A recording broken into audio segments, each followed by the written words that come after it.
Hello, hello, good evening. It's Monica from Life is Art, and it's Wednesday. Let's create. Ooh, there's. I've got an echo. That's always exciting. Gotta turn the volume down on my video on this side. It's like when you call into the radio station and they have to tell you to turn off your radio, stop listening to it. Yep, same thing when you're going on to YouTube. Don't listen to the radio. Um, yes, so we are going to be creating a triple diamond step card this evening. And I'm just getting my comments loaded up there so I can see who's joining us live. And if you are joining us live, just say hello or howdy so I know you're here. And if you're watching later on replay, you can just say replay and leave a message then. We're going to be looking at, from the January-February catalog, the Sweet Memories collection, which is the featured collection for the month of February. Forgot which month we were in. And it's a beautiful collection. We've been working with it over the course of the month. We're going to be using some pattern papers, cardstock, and some of the die cuts, as well as one of the stamp sets. This one here, the card making stamp set from this collection. We're also going to be looking at a stencil from the Essentials catalog, and that is stencil pack number 2. And we're going to be specifically looking at this third piece of that stencil pack number 2.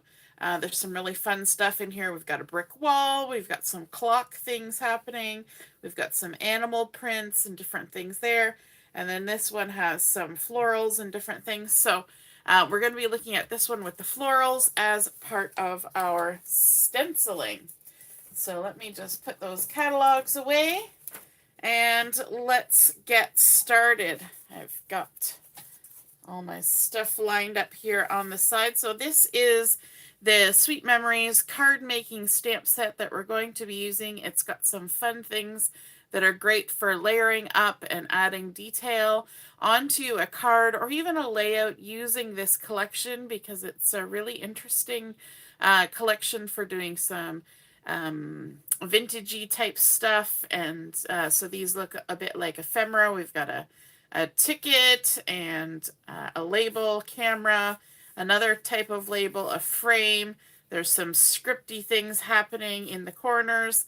And then we've also got some sentiments. Hello, friend. Thank you. Congratulations. Congratulations. And just a note. And I see that we have one viewer already commenting. Good evening, good evening. And so we have to start with our base card, which is going to be a 5.5 by 11-inch piece of mist cardstock. And I'm going to be using the true color side. The other side is a little bit lighter. I like that about our two-tone cardstock. But for the outside of our card, we're going to be using the darker side. I'm going to line it up this way along the 11-inch side on my Versamat, because we're going to do some scoring. And you could use a scoreboard for this, or some people use their paper trimmer for scoring. I'm just going to use a ruler and a bone folder. And so along the 11-inch side, we're going to score starting at 3 inches. So our first score line at 3 inches. Then we're going to move over and score at 6 inches. You will see the pattern if you've ever created a step card before, that things will get increasingly shorter distances as we go along. So 3 inches, 6 inches, now 7.5. Right there. Then 9 inches. And then our final score line at 10 inches. And there we go. So we have done our scoring. I'm going to run through those again. But remember, I will post all of the measurements and things when I post the photos of the card, and also in the description later on this video. So we've scored along the 11-inch side at 3 inches, 6 inches, 7.5, 9, and 10 inches. Okay, and now we're going to fold this up. And if you've ever seen a step card, you will know that it is kind of folded in an accordion method. So we're going to do a series of mountain and valley folds. We're going to first start here, this 3-inch score line, creating a mountain fold. So we're going to push the score line up the mountain from behind and crease that over. Make sure everything lines up because we're not using a scoreboard. And we have created a mountain fold. Now we're going to create a valley fold. So our next score line, the 6-inch line, we're going to push the score line down into the valley, and that makes the 2 sides come up, and we can line everything up. Cards always work the best if everything is kept nice and true and straight. So now we've got our mountain fold and our valley fold. Next we're going to do another mountain fold. So we're going to push the score line up the mountain from behind, fold it over. You'll notice I'm kind of opening everything up every time I do this just so I can get a nice crease on my score lines. So now we have a mountain, then a valley, then a mountain. So we're going for a valley again. So we're going to push this next score line down into the valley. That brings our cardstock up. We'll leave everything folded this time. And that creates our valley. So mountain, valley, mountain, valley. So we know the next one has to be a mountain. You're so smart. So this time, this last score line, we're going to push it from behind, push it up the mountain, and make sure everything lines up. Crease it down like so. Make sure everything is nice and good and creased. Okay, I'll put that away. So now we have created our step card. So if you've ever created a step card, you know that usually the back is higher, then the middle is lower, and then the front is the lowest, if it's a triple step. So that is what we have created. So that's the base of our card. Now we're just into the decorating at this point. It's a nice, simple kind of card design to make. It has a nice profile, and it also helps you be able to display layers of things, which is super exciting. Now, for writing in our card, we don't necessarily want to use this part of our card. So we're going to put a spot on the back of our card to do our message. And for that, I've got a piece of white daisy that has been cut to 5 1/4 by 2 3/4. Just going to confirm that. 5 1/4 by 2 3/4. And all of my pieces that I'm using today, I'm going to ink with mist ink, just to give it sort of that vibe of a little bit of shabby chic. So I'm going to take my mini ink blending tool, get some mist ink on there, and just go ahead and ink the edges all the way around. A little bit of edge distressing, just like that. Now I also want to do with this, and I probably should have gone around the edges before I did all the folding, but as I didn't, we'll go ahead and do that now. Just give it a good ink down all the edges. It probably would have been easier before all the folds were in there. And I kind of had in my mind that I was going to do it that way. I was going to ink all the way around the edge before I started. Best laid plans, right?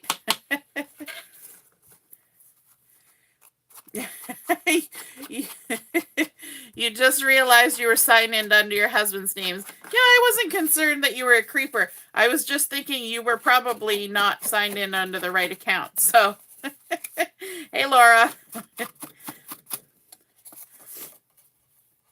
Yeah, that's the thing with YouTube, right?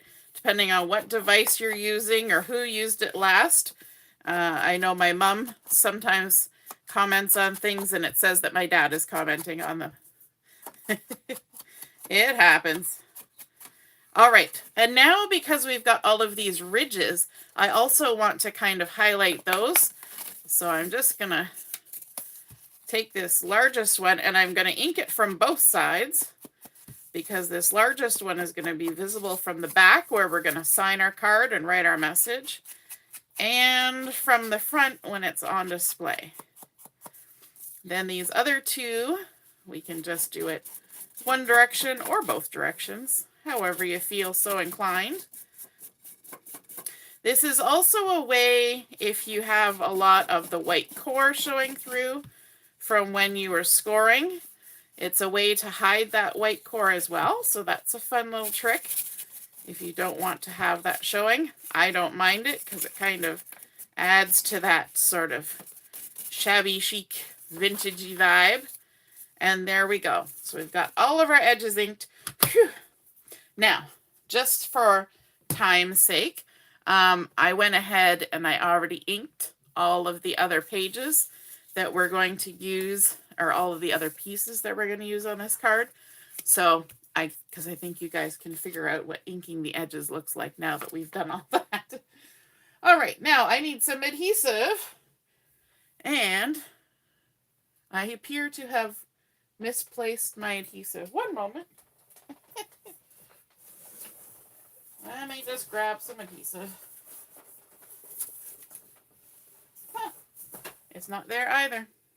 So weird. I was crafting this afternoon during We Craft Wednesdays. I'm going to have to open a new box of tape. And I don't think I ran out of adhesive at any point, but do I see it on my table? I do not. So, and of course, the one box that I'm trying to open is not going to open for me. There we go. Okay. New roll. A fresh roll of adhesive. And I was at a crop on Sunday doing a make and take, and I had 3 rolls of adhesive. We did not use all 3 rolls, but do you think any of those 3 rolls are on hand at this very second? No. I looked in the bag and they weren't even there. It's the case of the disappearing adhesive. Does anybody else ever have that problem? You're like, I just had it. Where did it go? It was just right here. Yep, all the time. I think I have borrowers that live in my house. Did you ever read the book The Borrowers as a kid? I know I did, and I thought it was such a cool story. So we're going to apply this to the back of our card to give us a nice spot to write a message to our recipient. And then we're going to come over to the inside, and I'm actually going to kind of open it up like this so we can see it all and determine where things are going. So I'm going to kind of do a little bit of a layer. I'm going to do a matte with sage green cardstock. And I'm using the light side of the sage for this because I wanted a little bit of brightness against this mist. I just thought that this was a nicer contrast than the dark side. But that's just, you know, because I thought it would. So this piece of cardstock is... It's a good question. Let me just measure it. 5 3/8 by 2 7/8. So that is, and the reason why I had to think about that is because on my list here, I thought I was going to use white cardstock, and then I changed my mind. So when I was looking at my instructions on the side, I see it says white, and I'm like, this isn't white cardstock. What did I do? So we've got our sage, the light side of sage, 5 3/8 by 2 7/8. We're going to attach this here, and there's only going to be a tiny little margin of the mist showing all the way around. And then we're going to have that sage, and then we're going to bring in a piece of this fun pattern paper from the Sweet Memories collection, and it's got all sorts of what looks like stamping going on. There's script on here, there's type print, there's cameras, there's florals, there's numbers, lots of things happening. It's a really fun print or pattern. And we're going to go ahead and add this. Again, this has already been inked around the edges, and this piece has been cut to 5 1/4 by 2 3/4. Now you can adjust these sizes if you don't like how tight this margin is, if you want to make the pattern paper size the size of your cardstock and then shrink the pattern paper a little bit. But I like kind of this just little bands of color going on here. We want to see as much of this pattern paper as we can, and we're actually going to cover a lot of it up with our diamonds that are coming. Remember, we said this was a triple diamond card. So then on our next layer, now of course we're not adding anything in this spot because when our card is folded, that spot is going to be kind of only visible from the back side of the card. So we're only going to be working on this center one here. And so we've got a piece of the sage again on the light side, and this is 5 3/8 by 1 3/8. We've inked the edges, and we're going to stick that down. Again, it'll have the same amount of the mist showing all the way around. There we go. So we're skipping this one because that will be hidden. We're going to this one and applying that on there like that. Inked our edges. Another piece of that lovely pattern paper. I'm just trying to decide. I think I'll go this way because these numbers and this word are kind of the right way up.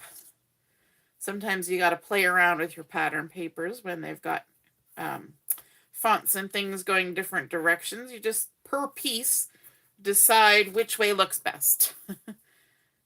And because we've got sort of cascading steps here, the patterns don't have to run one to the other. They don't have to match.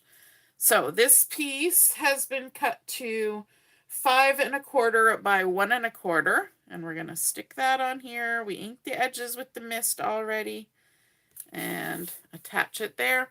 And then for our last layer, we've got a piece of the sage cardstock that is 5 3/8 by 7/8. We're going to adhere that to the front, the very front step, the smallest step. So this is where it kind of helps to have just that 1/8 increment, because if we didn't have an 1/8, this last piece of paper would be such a very skinny strip. So it helps to give as much space as we can for that pattern paper. So this last piece of pattern paper is 5 1/4 by 3/4. It would only be a 1/2 inch if we hadn't made this one as big as possible. And again, I will be posting all the measurements for all the papers, and I will be sure to remember to write sage for that particular layer of cardstock there.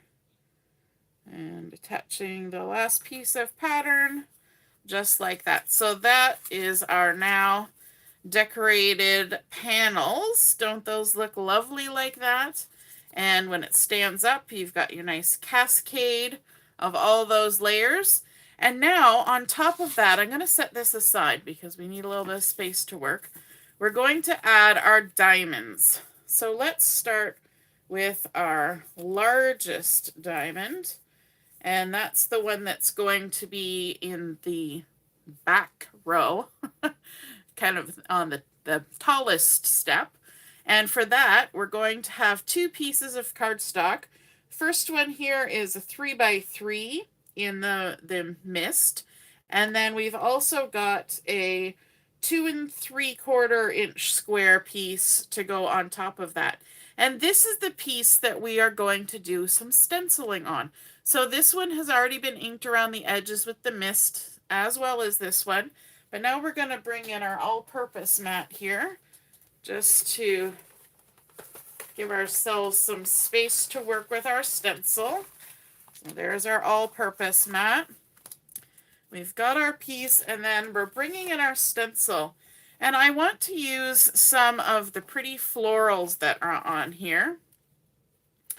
And I'm thinking I'm going to use this one right here. And hopefully you can see that in the video. I don't know if you can.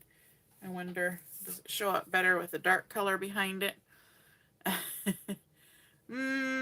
Doesn't really show up. You'll see when the ink goes through it. How's about that? So we're going to start out with some Mulberry ink and a blending brush. I'm going to grab my little ink holder. If you've never used one of these, this one is courtesy of my mom. And it's just a piece of drawer liner. And that will help hold your ink a little bit still while you're trying to ink it up. And that way you can hold on to your stencil and not have to worry about your ink moving around. So I'm going to go ahead and I'm going to start with this little floral here, just off the side, which is why we have our all-purpose mat. And we're going to go ahead and apply some Mulberry ink onto or through our stencil. And there we go. And then we're going to kind of shift and move. We don't want our floral to end up being in the same position every time. And we're going to just kind of create our own pattern paper on here, which is really good because I'm kind of running out of pattern paper for this collection. I've been doing a lot of creating and it's getting used up. So let's add, oops, that's the wrong one. We shifted too far. We got a different flower going on. All right. Let's add another one here off the edge like that. And let's swizzle around like so. And this stencil has layers to it. So first I'm going to put down the shape of the flowers. Let's add that one like that. And then I'm going to add the detail on top. So there's a second layer we can put on for these fun florals. All right, let's add one there. Like that. And then one more. Let's shift it around. I don't want to stick my stencil into my ink pad, so kind of working around the fact that I've got an ink pad. And this is a 12 by 12. Oops, I scooched it. This is a 12 by 12 stencil. So there's lots of stuff on here. You wouldn't necessarily use it as an entire background because, you know, they're all different bits and pieces. So even though it's a big stencil, that just means there's a lot of stuff on there. I'm going to actually scooch that out of the way. I think you can still sort of see it on the camera there. And then I'm going to move over to right beside this floral. We have the this little interior bit stencil, and it just lays right on top of our first layer. And we're just going to go tone on tone with just a little bit more Mulberry. And you know, as you add more ink on top, you get the detail coming in darker because you've now got two layers of the ink going on. So there we go. And yeah, phew. Hey Heather, nice to see you're watching. And my mom's here too. Hello, hello. Hi Diane, nice to see you're watching, joining us from West Virginia. That's exciting. How's the weather down there? Just gonna line this up. Sometimes you have to swizzle it around and see how it sits the best. There is kind of a direction that it prefers to go on the flowers. There we go. And I think like the way they are on the stencil, like if you go from one to the next, you know, doot doot, then it's exactly the one. So this little trio that's kind of pointing this way goes on the largest petal, which is this one here. So if you can kind of keep that in mind and use that as your sort of guide for where to line these up, I think that helps. So hopefully that's a helpful tip for you. And then let's see, let's go down here And that will line up that way. Ish. I keep sticking my stencil on top of my ink pad. There's like no happy place for me to put it. There's always going to be a stencil on top of the ink pad. That's okay, it washes off. And then let's go over here. Who loves to stencil? If you're a stencil loving crafter, just let me know in the comments. I know I find them a nice way to add extra pattern and texture and a little bit of extra something when I'm crafting. So if I want to do something that looks a little bit mixed media, adding in just a little bit of stenciling here and there certainly will do the trick. So there we go. We've created our layer, stenciling on those mulberry flowers with the inside extra layer there as well. So we're going to set aside the mulberry. We're going to, actually, you know what? We've got our all-purpose mat out. We'll do our second layer as well. So we've got another layer of the mist cardstock. And that is a 2 3/4 inch square. And this white is 2.5 inch square. So we're going to do this again with stenciling, but this time we're going to do some leaves. So on this particular, I'm going to flip it over. You know you can flip your stencils over, right? And so we're going to do this little leafy cluster here. I'm going to just kind of line it up here. There's a leaf cluster that's got 5 little leaves. I'm going to grab my sage ink and blending brush that I use for my greens. And again, these leaves are 2 layers. So we're going to ink the leaves first. We, of course, ink the edge of our piece of white daisy. And then we're going to move over and add the stem / veins of the leaves on top.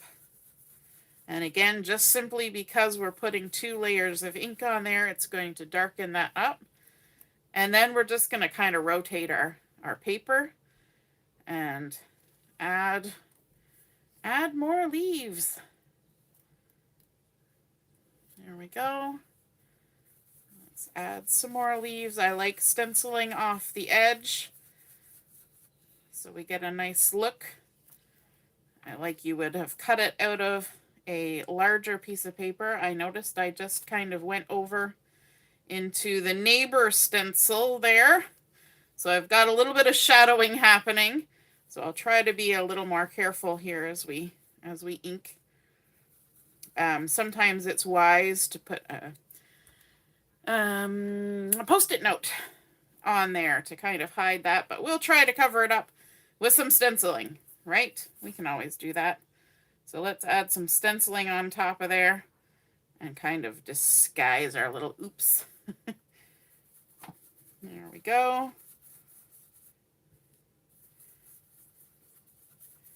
Adding our leaves and then our stems. Like that.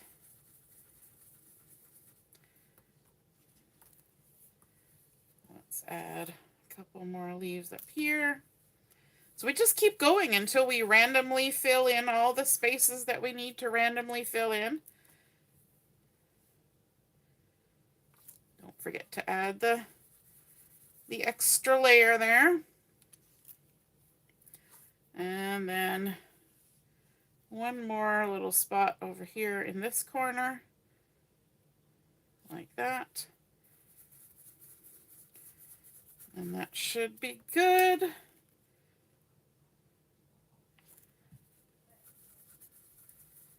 There we go. Easy peasy. Now, if you were doing many of these cards, you could actually take a larger piece of white daisy and do oodles of flowers and then cut it down and ink the edges with the mist. Totally could do that. All right, now we're going to move this all-purpose mat out of the way so we can continue with our layers here. So we've got those layers, And then for our last layer, I've got a piece of mist that has been cut to 2.5-inch square. And then the inside piece is 2.25. And this is one of the pattern papers. The back side are these cameras, which would look fun as well. But I wanted to go with this ledger paper. So we're going to stick these all together, layer them one on top of the other.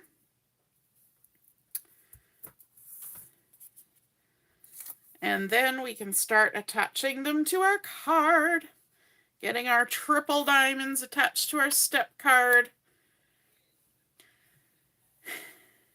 Laura says she loves to stencil and wishes she did it more often. Yes, it's kind of one of those things where you have to kind of challenge yourself. Sometimes what I do, if I think, man, I haven't done such and such for a long time, I'll pull something out from my stash, a stencil or a stamp or a die cut or a thin cut, and I'll just have it on my desk. I actually have a little bin that I keep on my desk with a few stamps and a few little bits and pieces. And that's sort of my challenge box. Even when we do our stash dash on Tuesday nights, I kind of go, I think I'm just going to use what's on my desk. You know, maybe pull in paper, but use the tools and things that are on my desk. Kind of adding my own little personal challenge to the card challenge itself. And that kind of helps you get in the habit of pulling out different things that you don't automatically reach for. So there we go. We've got our 3 layers. Now we want to make sure that we get these diamonds lined up nicely on our card. So what we're going to do, it's probably easier even if you go to the bottom of your Versamat, but we know that this is a 5.5-inch width card. So if we have our 6-inch line here and we put our card so that we are between the 3.25 and the 8 3/4 and line it up so everything is nice and straight. Then when we stick our piece on here, which way do I want to go? Maybe this way? This way? Sometimes you have to look and see which corner you think you like the best. I think I'm going to go with this one. And then if we attach this so that this point is on that 6-inch line on the Versamat, and hopefully this bottom one is pointing at the 6-inch line where it trails through, then we should hopefully get ourselves straight. And we're going to kind of have it come down and just be where that sage starts. So the easiest way to figure out where to put your adhesive is to just flip this over. And then we know everything that's on top of this base needs to be adhered. So we can go ahead and add some adhesive across there. And then these bottom 2 sides. Just like that. Or you could use liquid glue. And there we go. Take off the backing.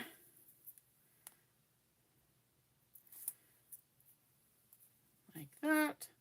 And then have some patience while you're trying to line it up. Don't try to do it lickety-split. Give yourself a minute. Okay, make sure you're still nice and straight. And you're where you want it to be. Centered on that 6-inch line. We've got our point going toward the 6-inch line at the top. And I'm squishing this up so I can see the 6-inch line where it comes down below the card. Like that. And that should be good. Now, everything else will kind of be based on that first one. So the first one is the one that's really important to get it in the right spot. Now this second piece, we'll just kind of take a minute, decide which direction. I think I like it going this way. So this will be our top. So we're going to fold over that second step so that it's laying on top of our florals. And then this one is going to come down and touch that sage cardstock here, but it kind of needs to line up evenly around here. And its sides will actually match the sides as they come down. You see how these are lined up and then this is kind of stepped? That's what we want to see. So we can flip this over and create that same spot like that, where it's all kind of lined up. And then we know where to put our adhesive. So we have to stay below the top of that step, and then we can add our other bits there. Remove our backings. So the hard one to line up is that first one, just to make sure everything's straight. Because if you put your diamonds on crooked, eventually it all just looked a little cattywampus. It'll all just be a little crooked. Okay, so again, push that down. We're touching the sage there. We're going to line it up so that our edges line up there and stick it down. There we go. And then our last one, we're going to do the same thing. We're going to fold in our last layer, and it's going to line up just like that. So let me flip it over like so. Decide where that adhesive needs to be and stick some on. It's trying to stick to my hand more than to the card. Yes, the stencil pack number 2 from this year's Essentials catalog has got some really fun stuff in it. I've used it quite a few times. And especially these florals. Like, I've just used the florals to create a whole card before. And super fun. I'm going to line that up and stick it down. There we go. Okay, so now when we stand our card up, we have our 3 diamonds standing up as well, which creates a lot of dynamic movement, a really fun profile. If you look at it from the side, they're nice and spaced out. They're spacey. They're spaced out. But we're going to add a bit more decoration to this front one, because in comparison to the floral and the leaf, needs a little something, plus we need a sentiment on there. So for that, we're going to bring in a piece of Mulberry cardstock, and I'm just going to grab, I say it like it's simple, I'm going to grab another Versamat so I can use the back side of it for doing some stamping. And from that Sweet Memories Cardmaking stamp set, I'm going to take this kind of fun sort of curly Q frame, and I'm going to stamp it using the mist ink onto some Mulberry. And I'm actually using the light side of the Mulberry, so I want it to kind of stand out. I'm going to make sure this is seasoned. Going to ink it all up. And I'm going to stamp it onto my Mulberry. There we go. My adhesive is trying to stick to everything. When I was doing that, it didn't, it was sticking to my hand. So it didn't roll back onto the block properly. And then, of course, you know what's going to happen. We're going to do some fussy cutting. Now, that stamp set you can actually buy with thin cuts, but you know me. I didn't do that. I decided fussy cutting was the route to go. So I'm just going to quickly do a little bit of fussy cutting, going around these little curly cues. And just like you would with something that has a solid line, I'm going to kind of envision a solid line. And I'm going to leave a halo of cardstock around the lines and just follow the shape of it.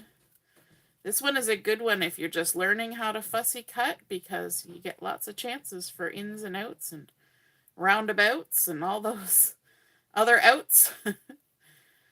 And we're going to pivot our paper a lot, so that's what I say. You're going to get a lot of practice on this one. And just go around. Going to get rid of the excess. Continue. around the corner.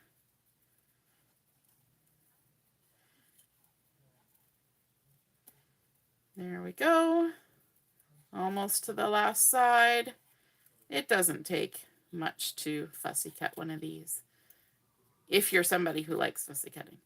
If you're somebody who doesn't like fussy cutting, you take one look at it and you go, no, thank you.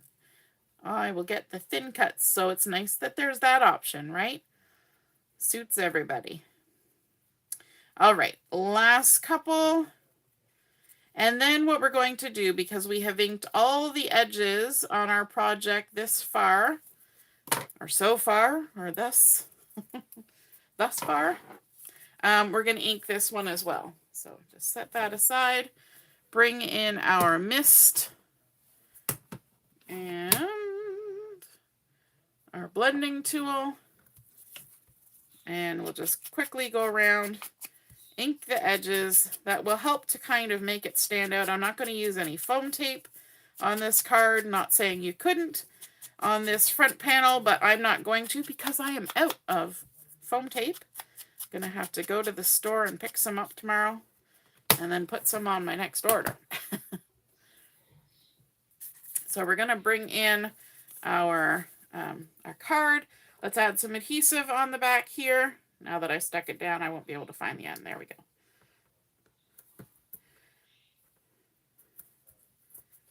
Like so. And this is kind of fun because I've got a square thing going on a diamond thing, and I'm actually going to put it on as a square. I'm not going to follow the diamond. I could, but I'm actually going to put it on as a square. So it's going to overhang onto the mist on each of those outside points, which is kind of fun. A little bit of juxtaposition happening there. And then from the die cuts from this collection, I have pulled out this cute little heart that's got these fun little curly Q laser cut designs. It's very low profile. And of course, we're going to do our little trick where we take our glue, put a little bit of glue on our hand, and I have somehow set aside my tweezers somewhere, so we're going to do it this way. We're just going to use our fingers. Thankfully, it's not a fiddly bit.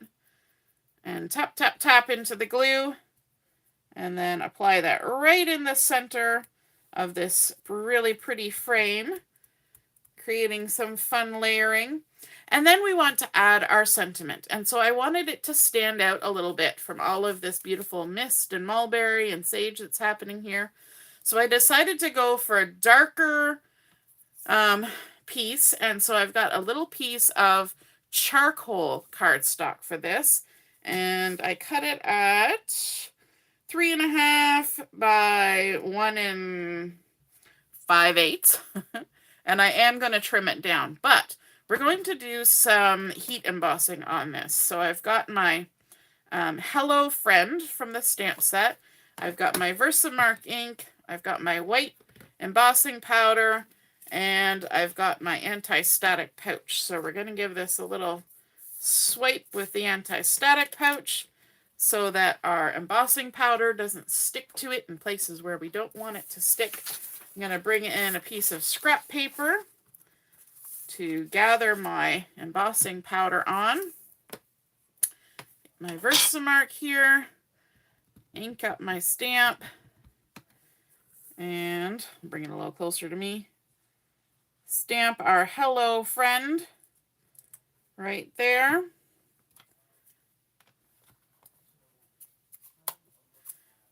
Sprinkle on our embossing powder. Just like that. Tap, tap, tap. Looks good. Hello Friend. Then we can use our scrap paper. There's lots of different things you can use for this.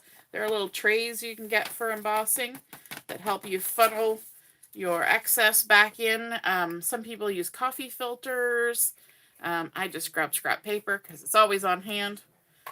And seems to work out good. And then I've got my embossing tool, my heat tool here. I'm going to hold my paper up from my table. This is where tweezers would come in handy so I don't burn my fingers, but I think I'll be okay. And we're just going to let the heat tool do its thing. So we're going to see this change from dull and dry looking to shiny and white. It happens quite quickly. Very satisfying. Turn around and do the H. I was avoiding getting too close to my fingers with that heat because it does get pretty warm. It's more warm than a hairdryer. And so there we go. Now let's bring in our card base. And I'm going to dust off the embossing anti-static pouch that you see there, the little residue, by running it on my pants. Or your shirt, whatever. I'm wearing jeans, and that seems to be a good cloth for doing that. So there we go. Now we've dusted it all off. Now what I want to do is I want to trim it to fit. And so I want it to kind of hang over and have a little bit of presence on here, but I want it to kind of be centered. So I'm going to give myself maybe 1/4 of an inch on each end. And you could use your little photo trimmer for this, but I'm just eyeballing it and using my scissors. So there we go. We've trimmed that. Let's stick it down. I'm going to add adhesive just in the very center, and I'm not going all the way to the ends because my ends are going to be kind of hanging in midair here in a second. You'll see they're going to be overlapping down into the bottom part of our card, but also overhanging. And I'm doing it up in the air so I can kind of keep an eye on everything. And then lay it down. There's our hello friend. But we can't stop there. We need a little bit of sparkle on there. So I've got my clear sparkles right there. And I've got, I think there's one little bitty sparkle left in this package. Got to order some more of those. There we go. One little bitty sparkle. Grab my piercing tool for this. I'm going to just scoop up that little sparkle and stick it on down there like that. Another guy. And we'll stick that one up here. Always got to have a little bling on a card, in my opinion. And then we'll stick this last one right there. And there we go. That is our completed triple diamond step card. And it will fold flat and it will fit into, yeah, not quite a 4 1/4.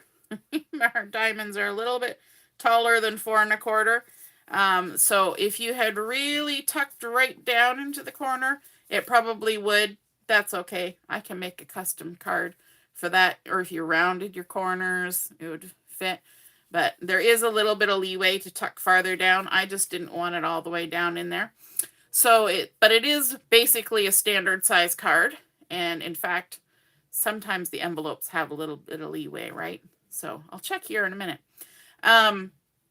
So there, we've started out, we've got our white daisy on the back for writing our information. We've inked all of our edges. We started out with that mist base and added our layers of sage and pattern paper. Then, of course, those diamonds made of the same mist cardstock. You're doing some stenciling with florals and foliage, and then, of course, pattern paper and some fun stamping. Die cuts bling and sentiment, a little bit of heat embossing to make it pop and just stand out and look gorgeous. And there we have our completed triple diamond step card ready to address and mail and send out to someone and wish them a lovely day. A nice happy mail to get in the mail. And because we've used Hello Friend as our sentiment, we can really use it for pretty much any occasion, which I think is fantastic. So there we go. If you get inspired and feel like making one of these cards, be sure to take a photo of it, pop it in the comments on the Facebook page when I post the pictures of this card, because we would all love to see your card and be inspired as well. All right, have a wonderful day. We'll see you again soon. Toodaloo. Bye.